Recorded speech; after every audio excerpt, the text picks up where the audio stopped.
नमस्कार, विस्तार न्यूज देख रहे हैं आप। मैं हूं आपके साथ अंजलि और बात करेंगे इस वक्त की बड़ी खबरों पर। और शुरुआत करना चाहूंगी इस वक्त की 4 बड़ी खबरों की तस्वीरों को दिखाते हुए। इस वक्त की 4 बड़ी खबरों को देखिए। आज पूरी दुनिया में विश्व योग दिवस मनाया जा रहा है। पीएम मोदी ने भी श्रीनगर में हुए विशेष कार्यक्रम में शिरकत की और योग के लाभ भी गिनाए। तो भोपाल और रायपुर में हुए प्रोग्राम में दोनों राज्यों के सीएम भी शामिल हुए। भोपाल में योग के कार्यक्रम में शामिल होने के बाद सीएम डॉक्टर मोहन यादव ने ऐलान कर दिया है, ये बड़ी खबर है, कि अब मध्य प्रदेश में स्कूल और कॉलेज के सिलेबस में भगवान श्री राम और श्री कृष्ण को भी पढ़ाया जाएगा। वहीं अब छत्तीसगढ़ में ये सवाल भी उठने लगा है कि आखिर मंत्री कौन बनेगा, क्योंकि बृजमोहन अग्रवाल सांसद चुने गए हैं और उन्होंने इस्तीफा दे दिया है। ऐसे में डिप्टी सीएम अरुण साव का इस मामले में बयान भी खूब सुर्खियां बटोर रहा है।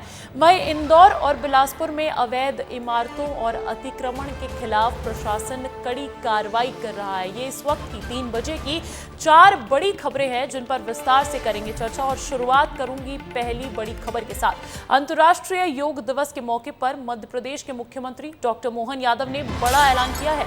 सीएम ने कहा कि राज्य की उच्च शिक्षा और स्कूली शिक्षा में राम और कृष्ण के पाठ पढ़ाए जाएंगे।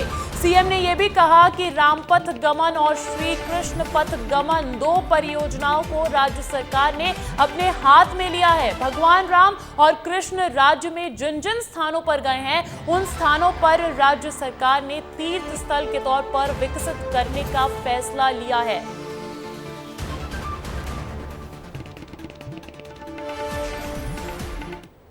मध्य प्रदेश सरकार ने श्री राम पथ गमन, श्री कृष्ण पथ गमन दोनों बड़े प्रोजेक्ट हाथ में लिए हैं और इन पथ गमन के आधार पर मध्य प्रदेश में भगवान राम किन किन स्थान पे गए हैं उन प्रत्येक स्थान पर जाकर के उन स्थानों को चिन्हित करके उनको तीर्थ के रूप में विकसित करने का सरकार ने पहली बार में गठन के साथ ही निर्णय किया था। हमारे घोषणा पत्र में भी था। मुझे इस बात की प्रसन्नता कि हम इस पे काम कर रहे हैं। भगवान कृष्ण भगवान राम की जीवन की पाठ्यक्रम संबंधित जो भी उपलब्धियां हैं उसको भी हम पाठ्यक्रम में उच्च शिक्षा स्कूल शिक्षा में लेने वाले हैं। कई सारे निर्णय आज दिन भर अलग अलग सरकार की व्यवस्थाओं पे, चूंकि चुनाव की एक बड़ी इकाई पूरी हुई है तो स्वाभाविक रूप से हम सबका दायित्व बनता है कि इसमें हम और आगे बढ़ें। तो सीएम डॉक्टर मोहन यादव ने 2 बड़ी बातें कही हैं। इस खबर पर अधिक जानकारी के साथ जुड़ गए हमारे bureau chief Shyam Singh Tomar. Shyam ji, syllabus reform एक बड़ा मुद्दा रहा है पिछले कुछ महीनों से। ऐसे में एमपी सरकार ने अपना मत साफ कर दिया। ये प्रावधान कब तक किया जाएगा? कौन सी क्लास के बच्चों के पाठ्यक्रम में ये शामिल होगा? देखिए अंजलि, जब से नई शिक्षा नीति आई है उसके बाद से राज्यों को ये स्वायत्तता दी गई है कि आप अपनी स्थानीय महत्व को बढ़ाएं। यानी स्थानीय स्तर पर आपके यहाँ जो भी लगता है कि जिसको चाहे इतिहास में जो दर्ज जानकारी है चाहे कुछ भी है, तो हमारे यहाँ राम पथ गमन का बड़ा पूरा क्षेत्र है। अयोध्या से जो लगातार राम आगे बढ़े तो मध्य प्रदेश से होकर भी गुजरे, छत्तीसगढ़ से होकर भी गुजरे, तो एक वो है। श्री कृष्ण तो उज्जैन में शिक्षा ही ग्रहण की, उनका पूरा बाल्यकाल जो है उज्जैन में बीता। तो स्वाभाविक है सरकार का ये फोकस है कि नई शिक्षा नीति के तहत हम श्री राम और श्री कृष्ण को पाठ्यक्रम में शामिल करें ताकि नौनिहाल प्रेरणा ले सकें। बिल्कुल श्याम जी, भगवान राम और कृष्ण राज्य में जिन जिन स्थानों पर गए उन स्थानों को राज्य सरकार ने तीर्थ स्थल के तौर पर विकसित करने का फैसला भी किया है। तो जो धार्मिक स्थलों और पर्यटन क्षेत्रों के विकास पर बात की जा रही थी इतने दिनों से, उसको भी एक नई दिशा मिल सकती है। वाकई में धार्मिक पर्यटन को लेकर मध्य प्रदेश में जो काम हो रहा है वो अद्भुत है और दूसरे राज्य भी जो है अनुगमन कर रहे हैं, हमारी राह पर चल रहे हैं, हमारी लीक पर चल रहे हैं। तो ऐसे में सरकार का फोकस ये है कि हमारे पास वन है और इतिहास है, तो इस इतिहास को क्योंकि संवारा जाए और मंदिर मठों को जो है अच्छे से किया जाए तो जो है हमारे लिए पर्यटन की अपार संभावना है। रिकॉर्ड तोड़े हमने तो। बिल्कुल श्याम जी, बहुत बहुत शुक्रिया तमाम अपडेट्स के लिए। और अब इसी बीच अगली बड़ी खबर मिल रही है छत्तीसगढ़ से।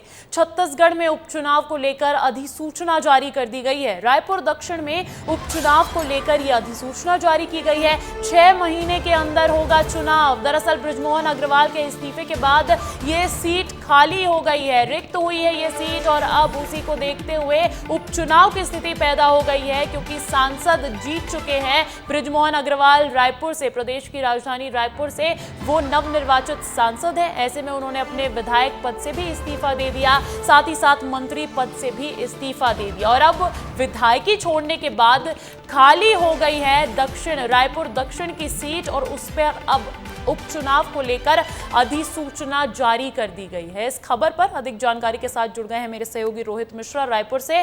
रोहित, रायपुर में काफी गहमा गहमी देखने को मिल रही है। बृजमोहन अग्रवाल ने दोनों ही पदों से इस्तीफा दे दिया है, सांसद वो है, लेकिन अब स्थिति रायपुर दक्षिण पर उपचुनाव की पैदा हो गई है। अपडेट्स क्या हैं?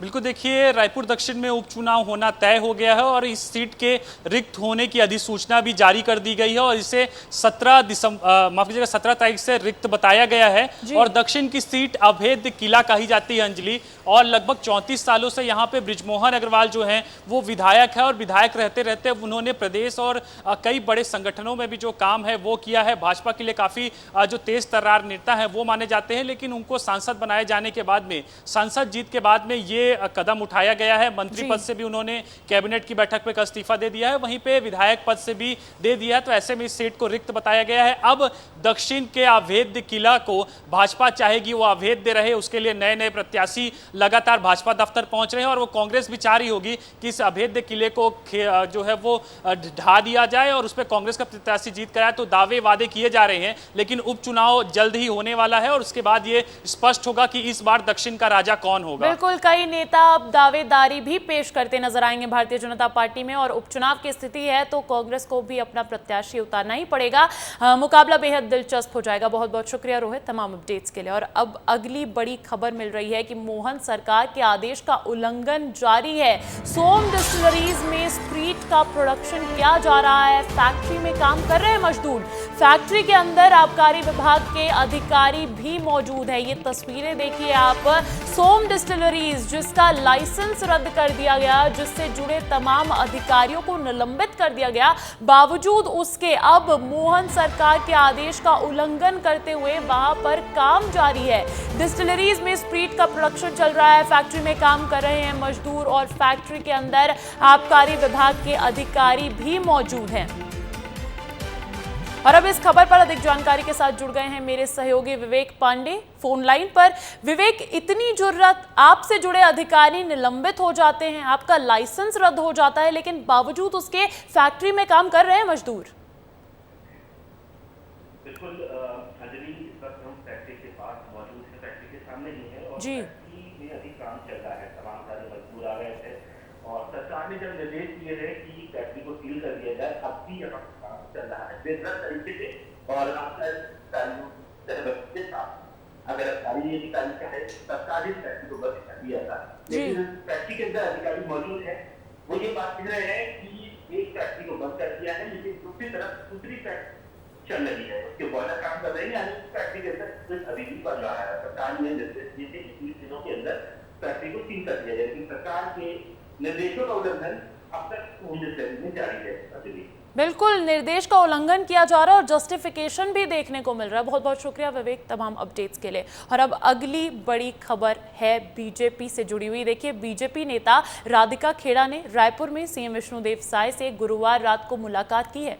राधिका खेड़ा ने इस मुलाकात की तस्वीर को एक्स पर भी पोस्ट किया है। साथ ही उन्होंने राज्य की पूर्व बघेल सरकार पर भी तंज कसा है। राधिका खेड़ा ने पोस्ट में लिखा है कि रात के 11:30 बजे भी मुख्यमंत्री कार्यालय लोगों से भरा हुआ था, जिसमें सिर्फ पार्टी कार्यकर्ता ही नहीं बल्कि आम नागरिक भी शामिल थे।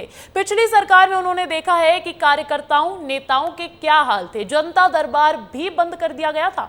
शाम के 8-9 बजे के बाद तो सन्नाटा छाया हुआ रहता था, लेकिन सीएम विष्णुदेव साय रात को 1-1 बजे तक भी लोगों से मिल रहे हैं, समस्याओं का हल कर रहे हैं। वो तारीफे काबिल है।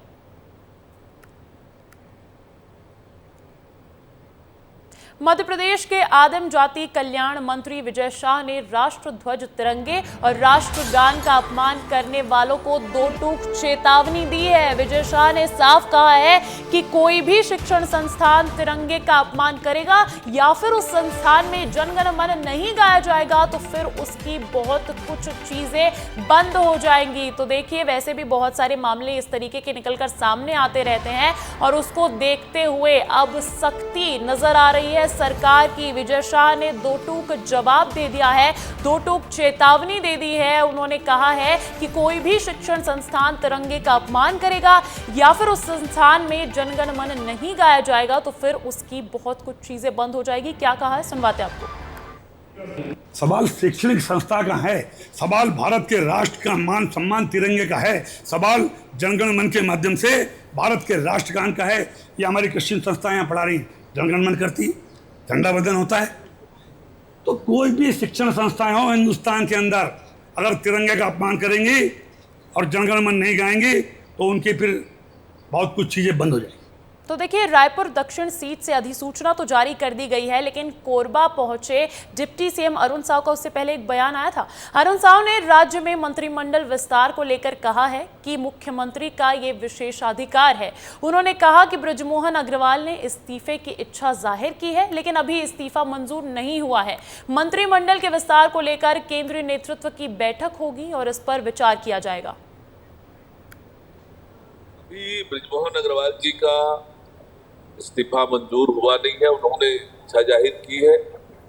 ऐतिहासिक वोटों से जीतकर वे सांसद निर्वाचित हुए हैं। मंत्रिमंडल के पुनर्गठन का जहां तक प्रश्न है, ये मुख्यमंत्री जी का विशेषाधिकार है। पार्टी के केंद्रीय नेताओं से चर्चा करके वे करेंगे, पर हमारी सरकार को बने लगभग 6 महीना हुआ है। 6 महीनों में मोदी की गारंटी को पूरा करने के लिए पूरी प्रतिबद्धता से हमारी सरकार काम कर रही है। और देखिए, दिल्ली में अरविंद केजरीवाल गिरफ्तारी, हाई वोल्टेज ड्रामा लगातार जारी है। दिल्ली के मुख्यमंत्री अरविंद केजरीवाल को दिल्ली हाईकोर्ट से बड़ा झटका लगा है। हाईकोर्ट ने केजरीवाल की जमानत पर फिलहाल रोक लगा दी है। सुनवाई पूरे होने तक हाईकोर्ट ने जमानत पर स्टे दिया है। ईडी ने केजरीवाल की जमानत को चुनौती दी थी। गुरुवार को ही राउज एवेन्यू कोर्ट ने केजरीवाल को जमानत दी थी, लेकिन अब ये खबर निकलकर सामने आ रही है कि ईडी की याचिका पर संज्ञान लेते हुए हाईकोर्ट ने जमानत पर सुनवाई पूरे होने तक रोक लगा दी है। और केंद्रीय कृषि मंत्री शिवराज सिंह चौहान ने आज मध्य प्रदेश के किसान कल्याण एवं कृषि विकास मंत्री ऐदल सिंह कंषाना से चर्चा की।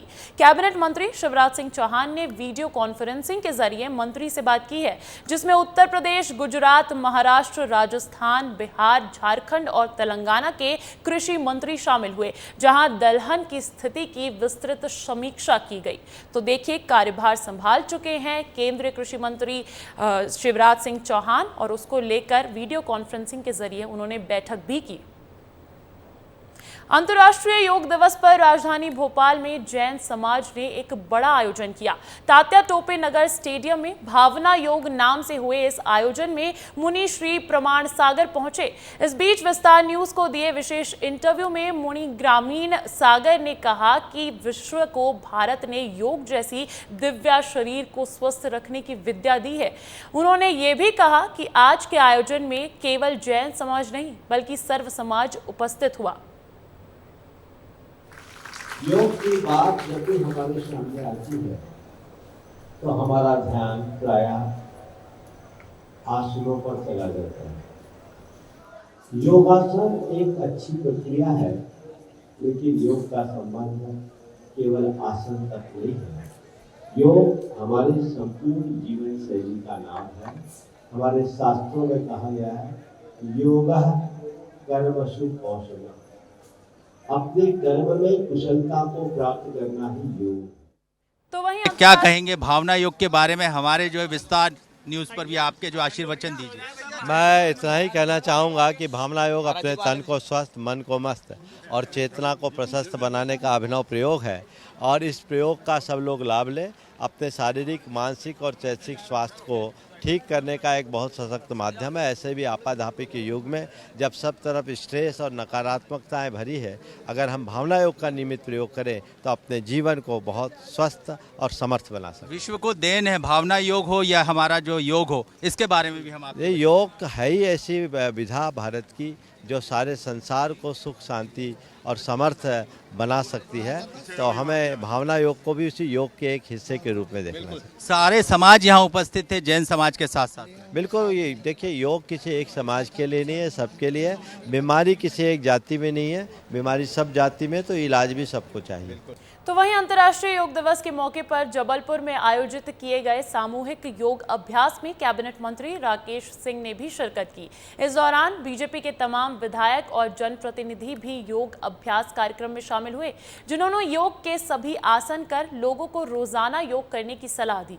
विस्तार न्यूज से खास बातचीत में कैबिनेट मंत्री राकेश सिंह ने कहा कि प्रधानमंत्री नरेंद्र मोदी ने आज पूरी दुनिया को योग करना सिखा दिया है। निश्चित तौर पर अगर आप योग करेंगे तो निरोगी काया पाएंगे। पूरे विश्व को अंतर्राष्ट्रीय योग दिवस पर आज संस्कार धानी जबलपुर में भी योग का कार्यक्रम किया गया, जिसमें कैबिनेट मंत्री राकेश सिंह शामिल हुए। निश्चित तौर पर सर आज बड़ा इवेंट रहा और एक मैसेज दिया गया कि योग करें निरोग रहें। किस तरीके से? ये अपने आप में अत्यंत सकारात्मक और महत्वपूर्ण आयोजन है। अंतर्राष्ट्रीय योग दिवस के अवसर पर इस तरह के आयोजन का होना माननीय प्रधानमंत्री जी का सकारात्मक प्रयास है, जिसके कारण दुनिया के 180 से ज़्यादा देशों ने योग को अपनाया है, योग का अनुसरण कर रहे हैं। समाज के हर वर्ग के लोग योग को अपनाने की दिशा में आगे बढ़ रहे हैं। ये भारतीय सभ्यता की शक्ति है, भारतीय संस्कृति की ताकत है, जो पूरे विश्व को भेंट स्वरूप माननीय प्रधानमंत्री जी के द्वारा दी गई है। योग पहले भी था, लेकिन योग के बारे में जानकारी तभी ज़्यादा लोगों को हुई जब माननीय प्रधानमंत्री जी ने इसके बारे में संपूर्ण विश्व को जागृत किया। और हम सभी के लिए खुशी और गर्व की बात है कि हमारे पूर्वजों ने, हमारे ऋषि मुनियों ने जिस शक्ति को जागृत किया योग की, आज संपूर्ण विश्व उसकी ताकत को समझ रहा है, उसकी सकारात्मकता को पहचान रहा है और उसको अपनाकर आगे बढ़ रहा है। तो धन्यवाद। तो ये थे हमारे साथ कैबिनेट मंत्री राकेश सिंह, जिनका कहना है कि योग हर एक व्यक्ति के लिए बहुत ज़रूरी है, क्योंकि योग करोगे तो निरोग रहोगे। कैमरामैन रवींद्र के साथ दुर्गेश कुमार, विस्तार। 10वें अंतर्राष्ट्रीय योग दिवस के अवसर पर कृषि उपज मंडी प्रांगण में सामूहिक योगाभ्यास किया गया, जिसमें 500 से अधिक लोग शामिल हुए, जहां महिला सशक्तिकरण के लिए योग थीम पर योग दिवस मनाया गया। इस बीच स्कूली बच्चों समेत गणमान्य नागरिक भी शामिल हुए। सर, आज योग दिवस पे बलौदा बाजार आगमन कैसा रहा? आज अंतर्राष्ट्रीय योग दिवस है और आज के योग दिवस के अवसर पर समस्त क्षेत्रवासियों को मैं हार्दिक बधाई और शुभकामनाएं देता हूं। आप निरंतर योग करते हैं, कुछ जनताओं को क्या संदेश देना चाहेंगे? कुछ मोल पॉइंट कुछ? मुख्य रूप से देखिए, हम लोग इतने भाग दौड़ में रहते हैं, इतने प्रकार की पूरे राज्य के क्षेत्र के समस्याओं का निराकरण करना रहता है और अनवरत रूप से जो काम हम लोग कर लेते हैं, तो उसमें कहीं ना कहीं योग का बड़ा योगदान है। मैं तो निरंतर 20 साल से योग कर रहा हूं और सभी से मैं चाहूँगा कि योग के लिए कम से कम आधे घंटे, 45 मिनट या 1 घंटा, हो सके तो 1 घंटा निकालें। इस वक्त की बड़ी खबर मिल रही है ग्वालियर से। ग्वालियर में सरकारी जमीन बेचने वाले 6 माफिया पर एफआईआर दर्ज की गई है। दिनारपुर में माफिया ने 50 करोड़ रुपए की जमीन बेची, 50-50 रुपए के स्टैंप्स पर की थी नोटरी और गोला का मंदिर थाना में अब मामला दर्ज हो गया है इनके खिलाफ। देखिए, जमीन माफियाओं, ग्वालियर में सरकारी जमीन बेचने वाले 6 माफियाओं पर एफआईआर दर्ज कर दी गई है, कार्रवाई की जा रही है। दिनारपुर में माफिया ने 50 करोड़ रुपए की जमीन बेची थी, 50-50 रुपए के स्टैंप पर की थी नोटरी और गोला का मंदिर थाना में अब मामला दर्ज कर लिया गया है।